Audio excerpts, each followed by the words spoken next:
ಸ್ನೇಹಿತರೆ, ನಿಮಗೆ ಸೈಕಾಲಜಿ ಪ್ರಶ್ನೋತ್ತರಗಳ ಚರ್ಚೆಗೆ ನಿಮಗೆ ಸ್ವಾಗತ. ಒಂದನೇ ಪ್ರಶ್ನೆ, ಎಳೆಯ ಮಕ್ಕಳ ಕಲಿಕೆ ಪ್ರಕ್ರಿಯೆಯಲ್ಲಿ ಪೋಷಕರ ಪಾತ್ರವೇನು? ಆಪ್ಷನ್ 1 ಸಕಾರಾತ್ಮಕ, ಆಪ್ಷನ್ 2 ಪೂರ್ವ ನಿಯಾಮಕ, ಆಪ್ಷನ್ 3 ಅನುಕಂಪನಾತ್ಮಕ, ಆಪ್ಷನ್ 4 ತಟಸ್ಥ. ಸೊ ಇಲ್ಲಿ ಸರಿಯಾದ ಉತ್ತರ ಬಂದ್ಬಿಟ್ಟು ಆಪ್ಷನ್ ನಂಬರ್ 2 ಪೂರ್ವ ನಿಯಾಮಕ ಸರಿಯಾದ ಉತ್ತರ. ಆಪ್ಷನ್ 2 ಬಂದ್ಬಿಟ್ಟು ಸರಿಯಾದ ಉತ್ತರ ಪೂರ್ವ ನಿಯಾಮಕವಾಗಿರಬೇಕು ಅನ್ನುವಂಥದ್ದು. ಈಗ ಮುಂದಿನ ಪ್ರಶ್ನೆ, ವಿಕಾಸವು ಎಂದಿಗೂ ಮುಕ್ತಾಯವಾಗದ ಪ್ರಕ್ರಿಯೆ ಎಂಬ ಕಲ್ಪನೆ ಈ ಕೆಳಗಿನ ಯಾವುದಕ್ಕೆ ಸಂಬಂಧಿಸಿದೆ? ಆಪ್ಷನ್ 1 ಅಂತರ್ಸಂಬಂಧ ತತ್ವ, ಆಪ್ಷನ್ 2 ಮುಂದುವರಿಕೆ ತತ್ವ, ಆಪ್ಷನ್ 3 ಸಮಗ್ರತೆ ತತ್ವ, ಆಪ್ಷನ್ 4 ಅಂತರ್ಕ್ರಿಯೆ ತತ್ವ. ಸೊ ಇಲ್ಲಿ ಆನ್ಸರ್ ಬಂದ್ಬಿಟ್ಟು ಸರಿಯಾದ ಉತ್ತರ ಆಪ್ಷನ್ 2 ಮುಂದುವರಿಕೆಯ ತತ್ವಕ್ಕೆ ಸಂಬಂಧಪಟ್ಟಿದೆ. ವಿಕಾಸ ಎಂದಿಗೂ ಮುಕ್ತಾಯವಾಗದ ಪ್ರಕ್ರಿಯೆ ಎಂದಾಗ ಅದು ಮುಂದುವರಿಕೆಯ ತತ್ವವಾಗಿದೆ. ಈಗ ಮೂರನೇ ಪ್ರಶ್ನೆ, ಮಗುವಿನ ಬೌದ್ಧಿಕ ವಿಕಾಸವನ್ನು ಸೂಕ್ತವಾಗಿ ವ್ಯಕ್ತಪಡಿಸಬಹುದಾದಂಥ ಸ್ಥಳ ಯಾವುದು? ಸೊ ಆಪ್ಷನ್ 1 ಆಟದ ಮೈದಾನ, ಆಪ್ಷನ್ 2 ಶಾಲೆ ಮತ್ತು ತರಗತಿ ವಾತಾವರಣ, ಆಪ್ಷನ್ 3 ಆಡಿಟೋರಿಯಂ, ಆಪ್ಷನ್ 4 ಮನೆ. ಸೊ ಇಲ್ಲಿ ಸರಿಯಾದ ಉತ್ತರ ಬಂದ್ಬಿಟ್ಟು option number 2 is the right answer. Option number 2 ಏನಾಗ್ತದೆ ಅಂತಂದರೆ ಇದಕ್ಕೆ ಸರಿಯಾದಂಥ ಉತ್ತರ. ಮಗುವಿನ ಬೌದ್ಧಿಕ ವಿಕಾಸವನ್ನು ನಾವು ಶಾಲೆ ಮತ್ತು ತರಗತಿಯ ವಾತಾವರಣದಲ್ಲಿ ಸೂಕ್ತವಾಗಿ ವ್ಯಕ್ತಪಡಿಸಬಹುದಾಗಿದೆ. ನಾಲ್ಕನೇ ಪ್ರಶ್ನೆ, ಬುದ್ಧಿವಂತ ಎಳೆಯ ಮಗುವಿನ ಲಕ್ಷಣವಲ್ಲ. ಈ ಕೆಳಗಿನ ಇವುಗಳಲ್ಲಿ ಯಾವುದು ಬುದ್ಧಿವಂತ ಎಳೆಯ ಮಗುವಿನ ಲಕ್ಷಣವಲ್ಲ ಅಂತ ಕೇಳಿದ್ದಾರೆ. ಸೊ ಆಪ್ಷನ್ 1 ಒಂದು ದೊಡ್ಡ ಪ್ರಬಂಧವನ್ನು ಶೀಘ್ರವಾಗಿ ಬರೆಯುವ ಸಾಮರ್ಥ್ಯ ಹೊಂದಿರುವವರು, ಆಪ್ಷನ್ 2 ಸಂವಹನವನ್ನು ನಿರರ್ಗಳವಾಗಿ ಮತ್ತು ಸೂಕ್ತವಾಗಿ ಮಂಡಿಸುವ ಸಾಮರ್ಥ್ಯವುಳ್ಳವರು, ಆಪ್ಷನ್ 3 ಅಮೂರ್ತ ವಿಷಯಗಳ ಬಗ್ಗೆ ಆಲೋಚನೆ ಮಾಡುವ ಸಾಮರ್ಥ್ಯ ಹೊಂದಿರುವವರು, ಹೊಸ ಸನ್ನಿವೇಶಕ್ಕೆ ಹೊಂದಿಕೊಳ್ಳುವ ಸಾಮರ್ಥ್ಯ ಹೊಂದಿರುವವರು. ನಾಲ್ಕನೇ ಆಪ್ಷನ್. ಸೊ ಇಲ್ಲಿ ಸರಿಯಾದ ಉತ್ತರ ಬಂದ್ಬಿಟ್ಟು option number 1 is the right answer. Option number 1 ಏನಾಗ್ತದೆ ಅಂತಂದರೆ ಸರಿಯಾದ ಉತ್ತರ. ಒಂದು ದೊಡ್ಡ ಪ್ರಬಂಧವನ್ನು ಶೀಘ್ರವಾಗಿ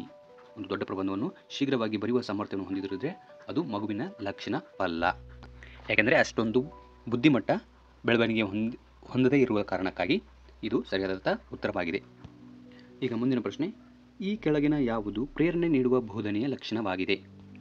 ಸೊ ಇಲ್ಲಿ ಆಪ್ಷನ್ ನೋಡ್ರಿ, ತರಗತಿಯಲ್ಲಿ ಕನಿಷ್ಠ ಗರಿಷ್ಠ ಹಾಜರಾತಿ ಇರುವುದು, ಆಪ್ಷನ್ 2 ಶಿಕ್ಷಕರಿಂದ ನೈದಾನಿಕ ಕಾರ್ಯ ನೀಡುವುದು, ಆಪ್ಷನ್ 3 ವಿದ್ಯಾರ್ಥಿಗಳಿಂದ ಪ್ರಶ್ನೆ ಕೇಳುತ್ತಿರುವ ಸಂಗತಿ, ಆಪ್ಷನ್ 4 ತರಗತಿಯು ನಿಶ್ಶಬ್ದವಾಗಿರುವುದು.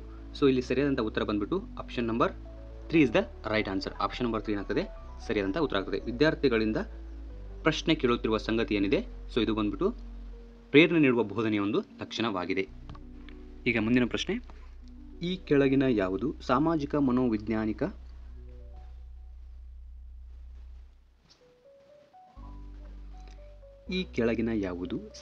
ಮನೋವೈಜ್ಞಾನಿಕ ಅಗತ್ಯತೆಗೆ ಸಂಬಂಧಿಸಿಲ್ಲ? ಆಪ್ಷನ್ 1 ಪ್ರಶಂಸೆಯ ಬಯಕೆ ಅಥವಾ ಸಾಮಾಜಿಕ ಮನ್ನಣೆ, ಆಪ್ಷನ್ 2 ಭಾವನಾತ್ಮಕ ಭದ್ರತೆ ಅವಶ್ಯಕತೆ, ಆಪ್ಷನ್ 3 ದೇಹದಿಂದ ಮಲವಸ್ತುವನ್ನು ನಿಗದಿತವಾಗಿ ಹೊರಹಾಕುವುದು, ಆಪ್ಷನ್ 4 ಸಂಗಾತಿಯ ಬಯಕೆ. ಸೊ ಇವುಗಳಲ್ಲಿ ಯಾವುದು ಸಾಮಾಜಿಕ ಮನೋವೈಜ್ಞಾನಿಕ ಅಗತ್ಯತೆಗೆ ಸಂಬಂಧಿಸಿಲ್ಲ ಅಂತ ಕೇಳಿದರೆ, ಸೊ ಇದಕ್ಕೆ ಸರಿಯಾದಂಥ ಉತ್ತರ ಬಂದ್ಬಿಟ್ಟು option number 3 is the right answer. ದೇಹದಿಂದ ಮಲವಸ್ತುವನ್ನು ನಿಗದಿತವಾಗಿ ಹೊರಹಾಕುವುದು, ಇದು ಬಂದ್ಬಿಟ್ಟು ಸಾಮಾಜಿಕ ಮನೋವೈಜ್ಞಾನಿಕವಾದಂತಹ ಅಗತ್ಯತೆಗೆ ಸಂಬಂಧಿಸಿಲ್ಲ. ಇದು ಬಂದ್ಬಿಟ್ಟು ನಮ್ಮ ಚಯಾಪಚಯ ಕ್ರಿಯೆಗೆ ಸಂಬಂಧಪಟ್ಟಂಥ ಒಂದು ಕ್ರಿಯೆಯಾಗಿದೆ. ಮುಂದಿನ ಪ್ರಶ್ನೆ, ಮೈಂಡ್ ಮ್ಯಾಪಿಂಗ್ ಎಂಬುದು ಏನು?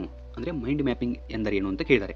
ಸೊ ಆಪ್ಷನ್ 1 ವ್ಯಾಪಕತೆಯನ್ನು ಉತ್ತೇಜಿಸುವ ಒಂದು ತಂತ್ರವಾಗಿದೆ, ಸಾಹಸಕ್ಕೆ ಸಂಬಂಧಿಸಿದ ಕ್ರಿಯಾ ಯೋಜನೆಯಾಗಿದೆ, ಆಪ್ಷನ್ 3 ಮೈಂಡ್ನಲ್ಲಿ ಚಿತ್ರ ಬರೆಯುವುದಾಗಿದೆ, ಆಪ್ಷನ್ 4 ಮೈಂಡ್ ಕಾರ್ಯದ ಬಗ್ಗೆ ಸಂಶೋಧನೆ ಮಾಡುವುದಾಗಿದೆ ಅಂತ ಕೊಟ್ಟಿದ್ದಾರೆ.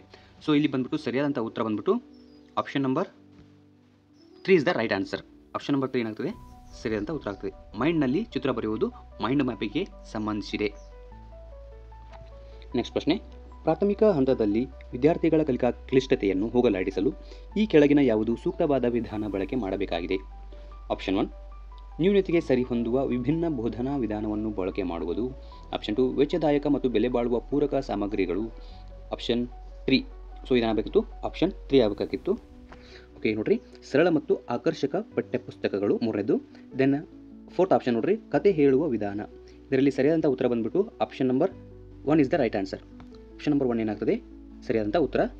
ಕ್ವಶನ್ ನಂಬರ್ 8ಗೆ ನ್ಯೂನತೆಗೆ ಸರಿಹೊಂದುವ ವಿಭಿನ್ನ ಬೋಧನಾ ವಿಧಾನವನ್ನು ಬಳಕೆ ಮಾಡುವುದೇನಾಗ್ತದೆ ಅಂತಂದರೆ ಆಪ್ಷನ್ ನಂಬರ್ 8ಗೆ ಸರಿಯಾದಂಥ ಉತ್ತರ ಆಗ್ತದೆ.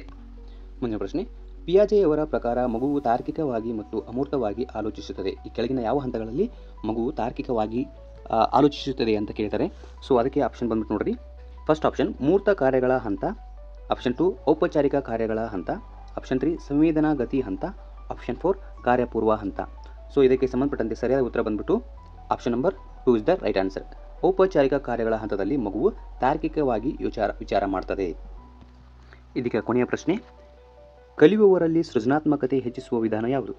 ಕಲಿಯುವವರಲ್ಲಿ ಅಂದರೆ ವಿದ್ಯಾರ್ಥಿಗಳಲ್ಲಿ ಸೃಜನಾತ್ಮಕತೆ ಹೆಚ್ಚಿಸುವಂಥ ವಿಧಾನ ಯಾವುದು ಅಂತ ಕೇಳಿದರೆ, ಸೊ ಆಪ್ಷನ್ 1 ನೋಡ್ರಿ, ಉತ್ತಮ ಶಿಕ್ಷಣದ ಪ್ರಾಯೋಗಿಕ ಮೌಲ್ಯಗಳನ್ನು ವಿದ್ಯಾರ್ಥಿಗಳಿಗೆ ಬೋಧಿಸುವುದು. ಆಪ್ಷನ್ 2 ಪ್ರಶ್ನೆ ಕೇಳಲು ಅವಕಾಶ ಕಲ್ಪಿಸಬೇಕು ಮತ್ತು ಪ್ರತಿಯೊಬ್ಬ ಕಲಿಯುವವನ ಸೂಕ್ತ ಸಾಮರ್ಥ್ಯ ಹೊರತೆಗೆಯಲು ಅವಕಾಶ ಕಲ್ಪಿಸುವುದು. ಆಪ್ಷನ್ 3 ಶಾಲಾ ಜೀವನದ ಆರಂಭದಲ್ಲಿ ಸಾಧನಾ ಗುರಿಗಳನ್ನು ನಿರ್ಧರಿಸುವುದು. ಆಪ್ಷನ್ 4 ನೋಡ್ರಿ, ಪರೀಕ್ಷೆಯ ಒಳ್ಳೆಯ ಅಂಕ ಪಡೆಯಲು ಕೋಚಿಂಗ್ ನೀಡುವುದು. ಪರೀಕ್ಷೆಯಲ್ಲಿ ಒಳ್ಳೆಯ ಅಂಕಗಳನ್ನು ಪಡಿಬೇಕಂದ್ರೆ ಕೋಚಿಂಗ್ ನೀಡಬೇಕಂತ ಹೇಳಿದ್ರಿಂದ 4ನೇ ಆಪ್ಷನ್ ನೀಡಿದ್ದಾರೆ. ಸೊ ಇಲ್ಲಿ ಸರಿಯಾದಂಥ ಉತ್ತರ ಬಂದ್ಬಿಟ್ಟು option number 2 is the right answer. Option number 2 ಏನಾಗ್ತದೆ? ಸರಿಯಾದಂಥ ಉತ್ತರ. ಪ್ರಶ್ನೆ ಕೇಳಲು ಅವಕಾಶ ಕಲ್ಪಿಸಬೇಕು ಮತ್ತು ಪ್ರತಿಯೊಬ್ಬ ಕಲಿಯುವವನ ಸೂಕ್ತ ಸಾಮರ್ಥ್ಯ ಹೊರತೆಗೆಯಲು ಅವಕಾಶ ಕಲ್ಪಿಸಬೇಕೆಂಬುದು ಸರಿಯಾದಂಥ ಉತ್ತರ. ಸೊ ಇದು ಬಂದ್ಬಿಟ್ಟು ಸೃಜನಾತ್ಮಕತೆಯನ್ನು ಹೆಚ್ಚಿಸುವಂಥ ವಿಧಾನದಲ್ಲಿ ಇದೊಂದಾಗಿದೆ.